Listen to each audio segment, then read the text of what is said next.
हरियाणा विधानसभा का शीतकालीन सत्र 15 दिसंबर से शुरू हो रहा है और कैबिनेट ने 15 दिसंबर से शीतकालीन सत्र बुलाने पर मोहर लगा दी है।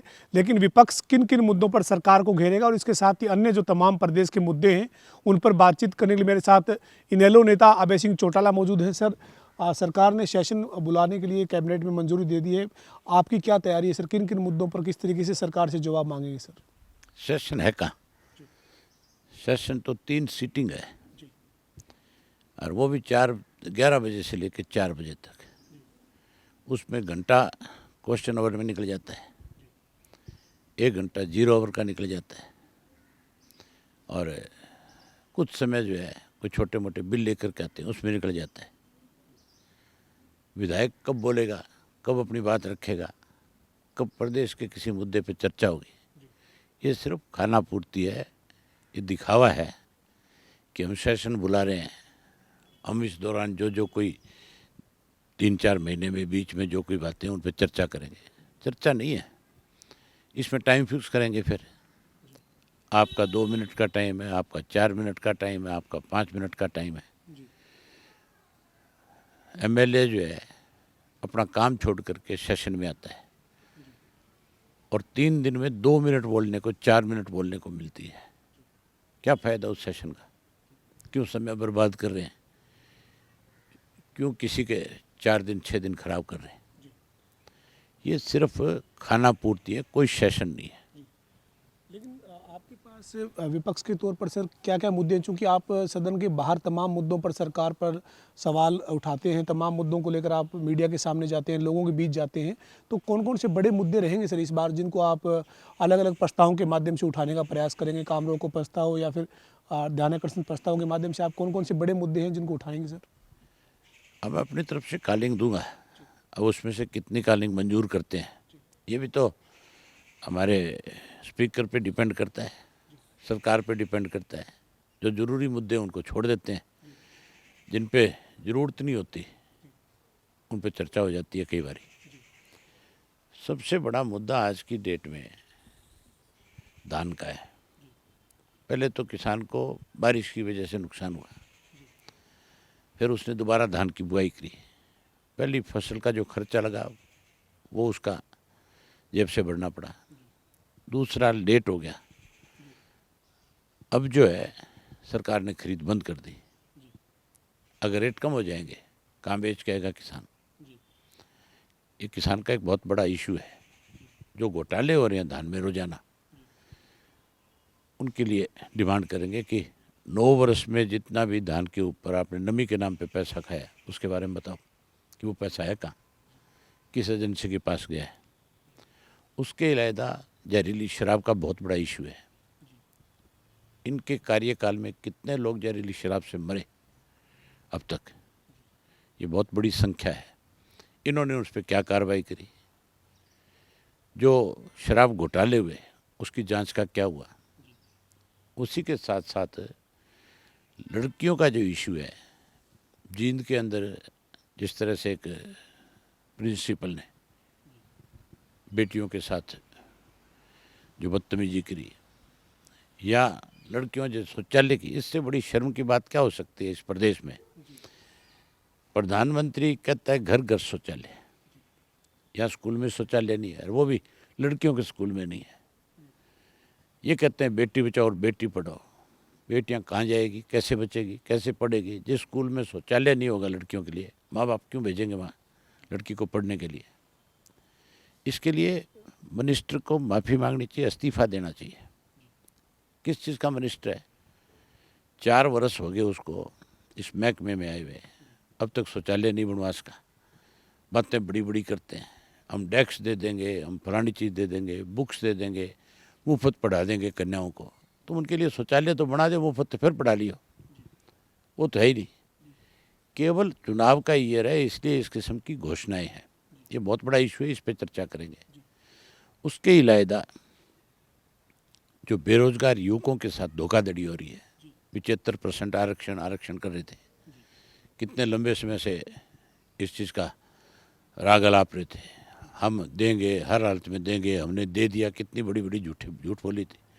पूछें कहाँ गया वो तुम्हारा आरक्षण? क्यों झूठ बोला बच्चों के साथ? कौशल रोजगार जो है वो बहुत बड़ा फ्रॉड है युवाओं के साथ, उस पर चर्चा करेंगे। मतलब बहुत सारे इशू है, सेशन लंबा चलना चाहिए। किसान आंदोलन जो है दोबारा शुरू होने जा रहा है। सरकार ने जो मुकदमे दर्ज किए थे उनका क्या हुआ? अब दोबारा इनको आंदोलन करने पे क्यों मजबूर कर रहे हो? तुम सेंटर की गवर्नमेंट को लिखो, एमएसपी दो। आज ही सर अभी जो वो 3 दिन से किसान प्रदेश में अलग अलग जगह पर इकट्ठे होकर अपना विरोध प्रदर्शन कर रहे हैं। आज अभी थोड़ी देर पहले ही चंडीगढ़ में राज्यपाल से हरियाणा के किसानों का जो संयुक्त किसान मोर्चा का प्रतिनिधिमंडल है वो मिला है, ज्ञापन सौंपा है। उन्होंने ये कहा है कि 11 दिसंबर तक जो हमने मांग पत्र दिया है उसके ऊपर सरकार अगर विचार नहीं करती है तो हमें जो पहले एक बड़ा आंदोलन हुआ था देश में, उस तरीके के आंदोलन के रास्ते पर जाने के लिए मजबूर होना होगा। एमएसपी पर गारंटी की बात थी, वो अभी तक सरकार ने मानी नहीं है। ये जो चीज़ें थी, मैं ये समझता हूँ कि इस मामले में कुछ जल्दबाजी संयुक्त किसान मोर्चा की थी।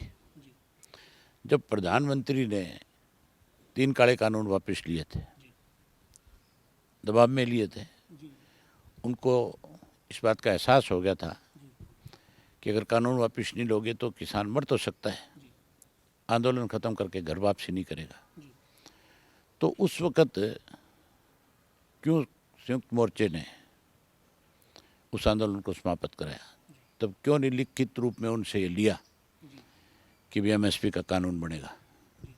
आप दबाव बना के रखते, कहते लोकसभा का सेशन बुलाओ और सेशन में कानून बनाओ, या उनसे लिखा करके लेते कि हम आपको इतने दिन के अंदर कानून बना करके एमएसपी की गारंटी देंगे। और जो कई चीज़ें थी उन सब पे जो मांग थी वो छोड़ी क्यों गई? मैं उस वक़्त भी किसानों के साथ था, आज भी किसानों के साथ हूँ इस इशू पे। किसान को एमएसपी मिलनी चाहिए। एमएसपी नहीं मिलने की वजह से आज किसान को मजबूर होकर के हर चीज़ मिट्टी के भाव बेचनी पड़ती है। अलग अलग स्टेटों में अलग अलग हालत है किसान की। उड़ीसा का किसान लो, मध्य प्रदेश का किसान लो, वहाँ पे मिट्टी के भाव फसल बेचनी पड़ती है। आड़ती अपनी मनमर्जी के भाव देता है। सरकार किसान की बात तो करती है लेकिन उसका पक्ष नहीं लेती। केवल जब समय आता है तो किसान को बकाया जाता है, तेरे खाते में 2000 डाल रहे हैं, तेरे में 5 डाल रहे हैं, हम तेरे को कर्जा माफ़ कर देंगे। करते कुछ भी नहीं, केवल दिखावा करते हैं। इसलिए जो अब अल्टीमेटम दे के गए हैं उनको हर हालत में, गवर्नर को जो अल्टीमेटम दिया है इन्होंने, जो मेमोरेंडम दिए हैं, ये प्रधानमंत्री को भेजने चाहिए। प्रधानमंत्री को भी अपनी बात जो उस वक़्त उन्होंने कही थी उस विचार पर, उस बात को लागू करना चाहिए। सर अभी एक सरकार ने भारत विकसित जन संकल्प यात्रा करने का फैसला किया है। गठबंधन सरकार के तमाम मंत्री, विधायक, सांसद जो वो अलग अलग जगह पर इस यात्रा को आगे बढ़ाएंगे। प्रदेश में 5000 से ज़्यादा जगह कार्यक्रम कर रहे हैं। आप इस तरीके से जो सरकार कह रही है कि विकसित भारत संकल्प यात्रा है, केंद्र सरकार की, हरियाणा सरकार की योजनाओं को लोगों के बीच पहुंचाएंगे, और अब चुनावी तरह से जो चुनावी मोड है 2024 के मद्देनज़र, उसमें सरकार नज़र आ रही है? सर सरकारी पैसे का दुरुपयोग है। लगातार सरकार के पैसे को मौजूदा जो सरकार है उसका दुरुपयोग कर रही है। कितने अब तक इन्होंने अखबार के अंदर ऐड दिए हैं। अगर काम किया होता है तो ऐड देने की ज़रूरत ही नहीं है, काम तो बोलता है। ये तो केवल दिखावा करते हैं कमीशन का, कैसे पैसा खाया जाए, इस चीज़ के ऊपर इनका ज़्यादा जोर है। ये लूट के खा गए इस प्रदेश को, लुटेरों का गिरोह है, लुटेरों की सरकार है।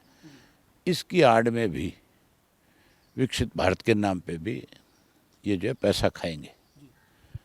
और सर ये जो है आपने ये कहा था कि दीपावली के मद्देनज़र और त्योहारों के मद्देनज़र जो है वो आपका परिवर्तन यात्रा का दूसरा चरण जो है उसके बाद आप आगे बढ़ाएंगे। तो अभी आपके परिवर्तन यात्रा के दूसरे चरण को लेकर किस तरीके से तैयारी कर रहे हैं सर, और कैसे कब तक आप लोगों के बीच जा रहे हैं सर? हमने अपने प्रोग्राम बना रखे हैं। 15 तक शादियां हैं। शादियों के तुरंत बाद हल्के वाइज मेरे कार्यक्रम है। हल्के वाइज जाएंगे, यात्रा लेकर के लोगों से मिलेंगे, इनकी पोल खोलेंगे। अंतिम सवाल है सर मेरा, हरियाणा में कांग्रेस की स्थिति को कहाँ देखते हैं सर, चूंकि अलग अलग दल गुट बने हुए हैं और संगठन कांग्रेस के पास नहीं है, 9 साल से कांग्रेस में कोई जिला लेवल पे कार्यकारिणी या कोई कुछ भी नहीं है, तो आप कांग्रेस की स्थिति को कैसे देखते हैं सर? आप सभी हम ये बात मानते हो कि इनका संगठन नहीं है 9 साल से, गुटबाजी बहुत बड़ी है, तो लोग कैसे विश्वास करेंगे? फिर कांग्रेस खड़ी कहाँ है? सिर्फ अखबारों में खड़ी है, मीडिया में खड़ी है, लोगों के दिलों में कांग्रेस नहीं है। अब तो आने वाला समय इंडियन नेशनल लोकदल पार्टी का है। बहुत धन्यवाद सर। हमारे साथ इंडियन नेशनल लोकदल के नेता अभय सिंह चौटाला थे, जिन्होंने कहा है कि विधानसभा का जो शीतकालीन सत्र है वो महज खानापूर्ति है, चूंकि 3 दिन की अवधि अभी तक उसमें प्रस्तावित कार्यक्रम में रखी गई है, जिसमें तमाम जो मुद्दे उठाए जाने चाहिए वो नहीं उठाए जा सकते, चूंकि अवधि बहुत कम है और किसानों का मुद्दा है या फिर जहरीली शराब के मामले की बात है, युवाओं की बेरोजगारी की बात है, तमाम ऐसे मुद्दे हैं जिनको इनेलो उठाएगी और उसको लेकर प्रस्ताव देगी। लेकिन सत्र की अवधि जो है वो काफ़ी कम है, ऐसे में सत्र जो है वो लंबा चलना चाहिए। इसके साथ ही अन्य जो मुद्दे हैं उन पर भी अभय सिंह चौटाला ने अपनी बात जो है वो बेबाकी के साथ रखी है। वीडियो जर्नलिस्ट विजेंद्र सिंह के साथ पवन सिंह और जनता टीवी, चंडीगढ़।